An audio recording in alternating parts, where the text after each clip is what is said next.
Hello guys, আজকের এই নতুন ভিডিওতে চলে এসেছি আমরা সেই অসাধারণ জায়গা মানালি। বরফযুক্ত আবৃষ্ট জায়গাটি শুধু দেখতে থাকো, তোমরা দেখলেই অবাক হয়ে যাবে। এটি সেই অসাধারণ জায়গা যেখানে বরফযুক্ত আবৃষ্ট রয়েছে। তো বন্ধুরা, তোমরা এখানে গিয়েছো কি যাওনি তা আমি জানি না, কিন্তু এখানে গেলে খুবই আনন্দিত হবে। ঘোরার উপযুক্ত জায়গা হলো এটা। একদম শুষ্ক আবহাওয়া, বরফযুক্ত আবৃষ্ট, খুব সুন্দর লাগবে। একবার গিয়ে দেখো, এখানকার আবহাওয়া তোমাকে আনন্দে উত্তেজিত করবে। আর সব থেকে বড় কথা হচ্ছে এখানে ঝর্ণাও অবস্থিত রয়েছে, যেখানে ঝর্ণার জল দেখতে খুবই অসাধারণ লাগে। তোমরা হয়তো ভিডিও বা ফিল্মে দেখেছো, কিন্তু তোমরা ভাবতেই পারবে না ভাই, এরকম চোখের সামনে ঝর্ণা দেখতে পাবো। ভাবতেই পারছি না ভাই, চোখের সামনে এই অপরূপ দৃশ্য।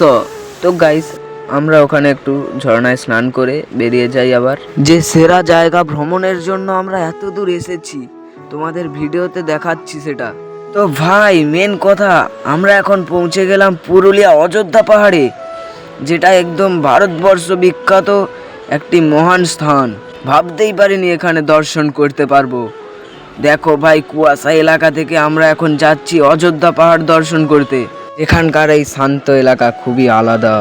এখানে ছোট ছোট টিলা, পাহাড় এবং জঙ্গল খুবই অদৃশ্যকরণীয়। সব মিলিয়ে পুরুলিয়ার সাথে কোনো জায়গার তুলনাই নেই।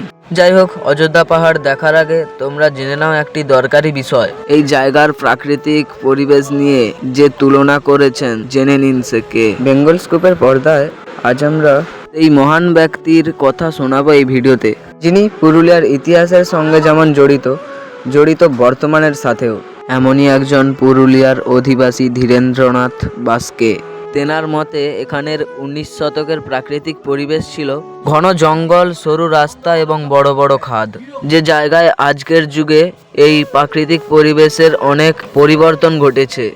এখন সেখানে গড়ে উঠেছে চওড়া পিচ রাস্তা, ঘন বস্তি এবং অযোধ্যা পাহাড়, যেটা বেড়াতে যাওয়ার উপযুক্ত। তো যাই হোক, আমরা এখন চলে এসেছি অযোধ্যা পাহাড়ের খুব সামনে। তোমাদের এই ভিডিওতে আজকে দেখাবো অযোধ্যা পাহাড়ের এই অপরূপ দৃশ্যটা। ভিডিওটি মন দিয়ে দেখতে থাকো শুধু।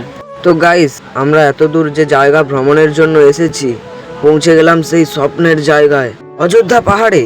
অযোধ্যা পাহাড়ের এই দৃশ্যটি তোমাদের কেমন লেগেছে কমেন্ট করে বলবে, এবং ভিডিওটি ভালো লাগলে লাইক করতে ভুলবেন না। দেখা হচ্ছে নেক্সট ভিডিও মায়াপুর ভ্রমণ দেখার আগে তোমরা এই চ্যানেলটিকে সাবস্ক্রাইব করে রাখবে, নাহলে তোমরা আমার এই নতুন জায়গায় ভ্রমণ যাত্রার ব্লগগুলো মিস করবে।